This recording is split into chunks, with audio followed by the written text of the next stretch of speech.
Alright, Shalom, Akim. First and foremost, I want to give all praise, honor, and glory to Yahweh, Bahasham, Yahushai, Bahasham, Raka, Kwadash. I'd like to give double honors to the apostles and elders of Great Millstone. I'd like to say Shalom to the elect. This teaches word in all truth, faith, and sincerity. And today I just want to title this lesson, The World to Come. Which I got this word, that phrase pretty much just a regular Google definition, and it reads, the world to come, age to come. See? And heaven on earth. See, heaven on earth. See?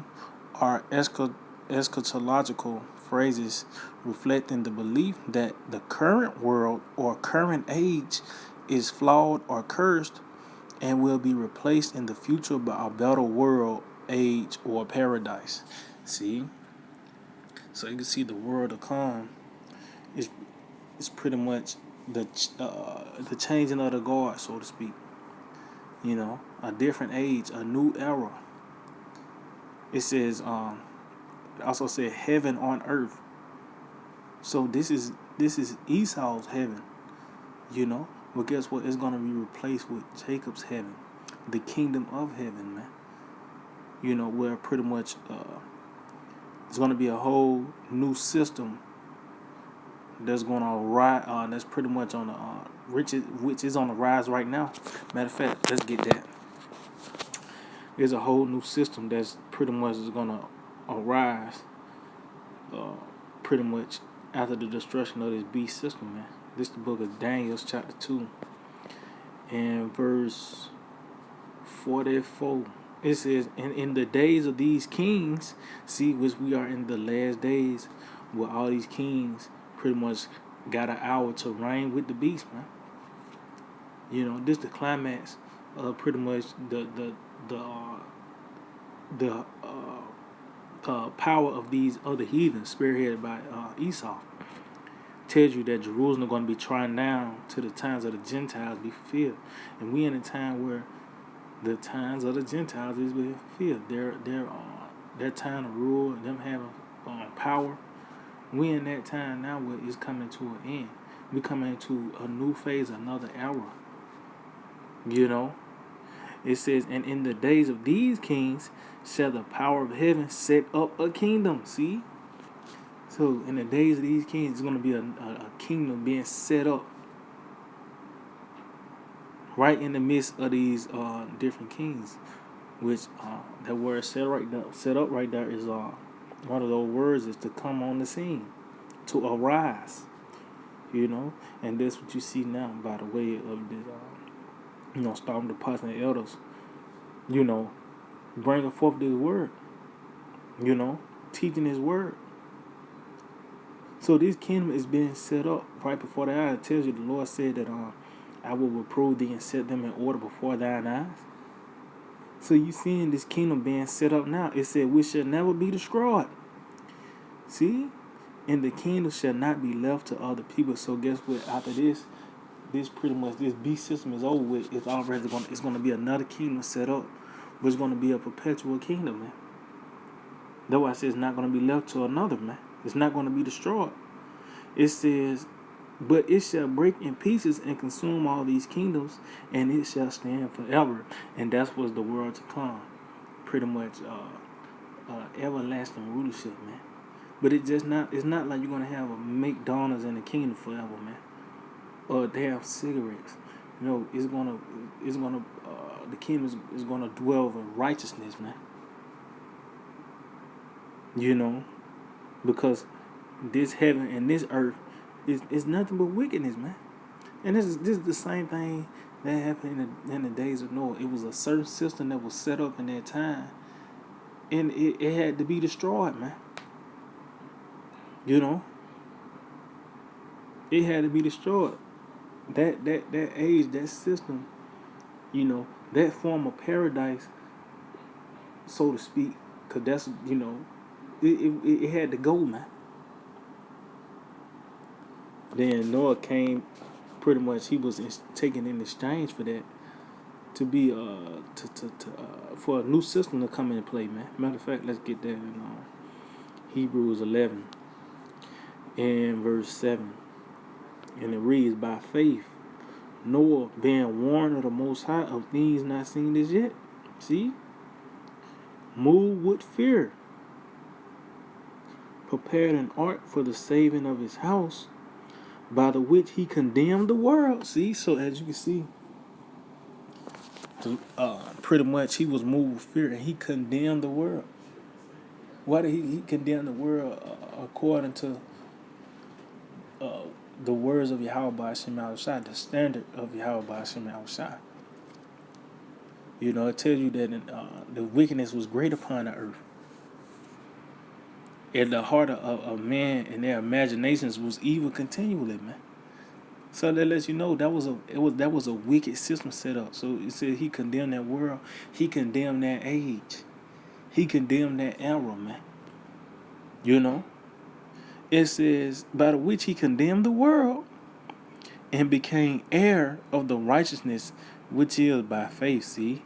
So he became heir of the righteousness, man, because guess what? In that when the smoke cleared and the dust settled, or pretty much when the floods resided, you know, when the waters came back, you know, drew back, you know, pretty much Noah laid down the ground rules, you know, but the only one that pretty much kept that way was by the way of Shem. But in this time, you know, these heathens, all these other nations, you know, ain't gonna have no choice but to follow the ways of Yahweh. It's not like it's gonna go back in that time. Now you got another Tower of Babel being built. No, man. See, in this world to come, it's gonna dwell righteousness, man. You know, matter of fact, let's get that. 2 Peter chapter 3 and verse I started at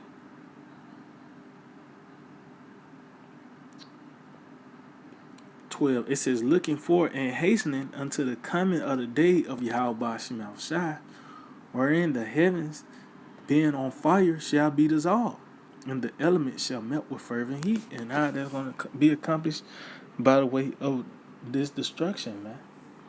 You know, World War III and the fire from the chariots, man.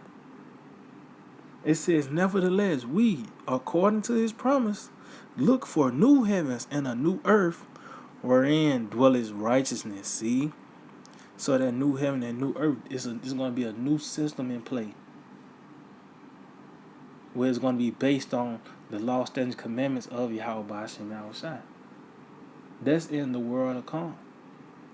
Because this world is not based on, you know, it goes by the law, statutes, and commandments. It's pretty much total contrary to what Yahweh Hashem Shai set up, man. You know? But that lets you know, in this world here is for the wicked. And there's many of the wicked here, man. But the world to come is for few. Matter of fact, let's get that. Because guess what?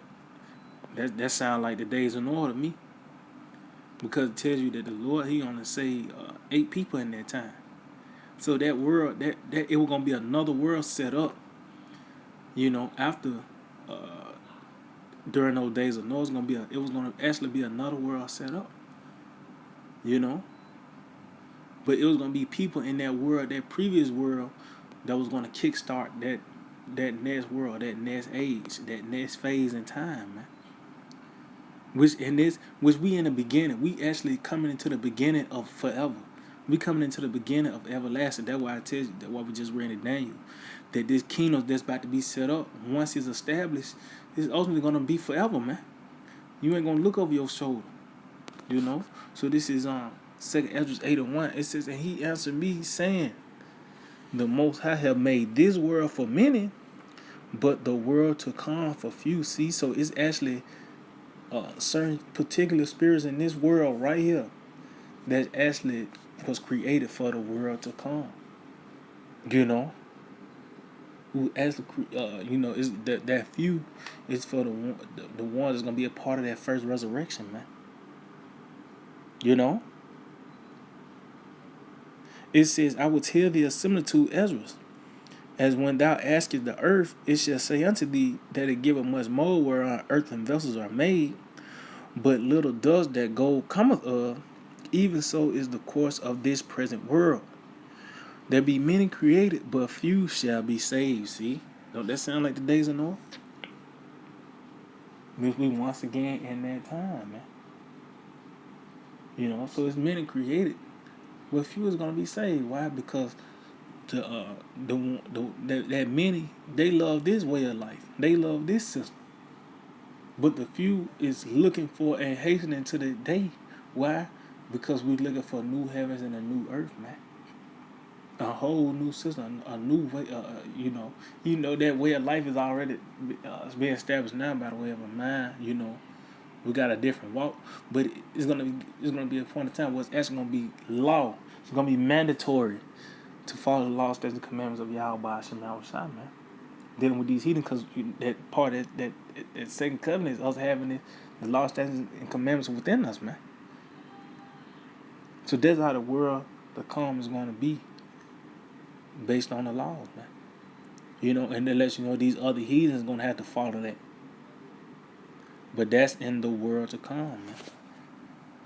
Which just read that world to come is actually a replacement of that former system. Why? Because it was corrupted. It was wicked, man. And that was the reason why the Lord always overthrew these other kingdoms as before. Why? Because ultimately they didn't live up to the standard. You had certain kings to acknowledge Yahweh Hashem Shai, but they pretty much ended up marrying, mixing Lord with other false gods and idols, So ultimately they had to be taken out of the way, man. So this is Second Ezra 7, and let's see. Yep, this Second Ezra 7, I started at 41. It said, even so now sin, corruption is grown up, and wickedness increased, and that's what you see. Wickedness and corruption have pretty much blossomed to its fullness, to its perfection. It was, dealing with Esau. He was just that serpent in the garden, but in Genesis, but you read in Revelation, this nigga is a seven-headed dragon now, man. So wickedness, corruption has reached its perfection now. This is the most wickedest kingdom in ever. This era in itself is you can't compare this era to no other time, man. The most wickedest time ever, man. To where you got you gotta pretty much you gotta ask a woman for her birth certificate. Now, you can't even just them asking. You ask them, do they got a man? First thing you ask, is they a man? The fools. They tell you that it's 100% juice, but you look, it got something that start with a Z in the ingredients as well. And that's just scratching the surface, man. But this is the most wickedest kingdom ever erected, man. It says, and the righteous have prayed for the ungodly, wherefore it shall not be so now also. See? So you have, back then you had certain men prayed for, the ungodly in certain situations. You had Moses, you had Samuel pleading, or you had Abraham. He, even though he was talking about Lot, he wanted to preserve Lot, and everything like that. He wanted the Lord to preserve Lot. But you had certain men that pleading to the Lord. It says, he answered me and said, this present life is not the end where much glory doth abide. Therefore have they prayed for the weak. See? So this present life is not the end where much glory abide, man. It says, but the day of doom shall be the end of this time. See? So this is gonna mark the end of this chapter, but it's the beginning of something else. I tell you, Jacob is the beginning of the world. The beginning of forever. That's the time we coming into. We coming into forever, everlasting. We about to experience that now, man. The times we coming into. Matter of fact, it says It says, but the day of doom shall be the end of this time and the beginning of the immortality for to come. See? So we finna come into immortality, which it starts with the mindset. It starts with a thought first, and it actually gonna blossom and morph into everlasting life, man. Which we in the beginning of that. It says, wherein corruption is past, intemperance is at an end, infidelity is cut off, righteousness is grown, and the truth is sprung up. See, so pretty much meaning what? These are the different characteristics of this system right here, man. Corruption, intemperance, which goes to not being disciplined, infidelity, which is lacking faith, the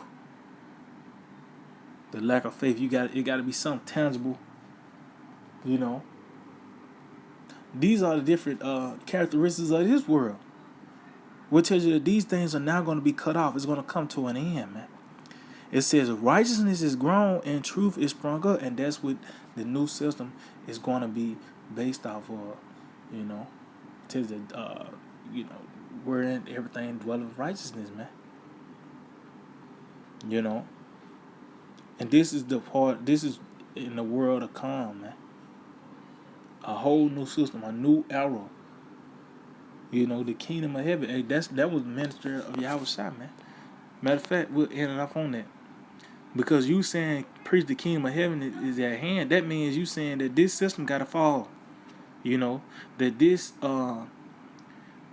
system has to go down. Cause two rulers, you can't have two champions. You can't have two kings. Oh, that's saying this town ain't big enough for the two. Well, that's true, man. Dealing with rulerships. You gotta have somebody that's ruling, and you gotta have someone that's in subjection, man. So this word, preaching this word, saying that the kingdom of heaven is at hand, you preaching of a new era, a new system. Let's get this. This is the book of St. Matthew 10 and verse 5. These 12 Yahushua sent forth and commanded them, saying, see, so this is a commandment, to go out and teach this word, man. And when you teach this word, you ain't throwing out suggestions. We actually commanding this mountain to be removed, to be cast into the sea. We actually speaking another kingdom into existence. That's why I said the Lord said the kingdom gonna be set up. In the midst, in the times of these kings. It says, go not into the way of the Gentiles, and enter any of the sinner of the. So like I'm gonna read it again. It said, go not into the way of the Gentiles, and into any city of the Samaritans enter ye not, but go rather to the lost sheep of the house of Israel, and as ye go, preach, saying, the kingdom of heaven is at hand. So it is not. And how we know it's even getting closer? Because the events that's being played out on the planet Earth. This man is the shambles, the so-called white man. He's pretty much tossing and turning. He's, these waves tossing and turning. But they're not prevailing. Their wisdom is vanishing. It's just like you see the chink in this man's armor. It's going to be in a matter of time where he's going to be taken out the way, man. But guess what? It started by the way of us speaking these things into existence, and now it's happening. But we coming into a new world, another world, a new era, a new age. And it started by the way of this word, but it's going to actually manifest into a new age.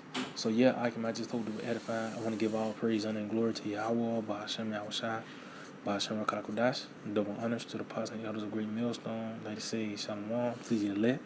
Let's teach his word in all truth, faith, and sincerity. And DTA, abide.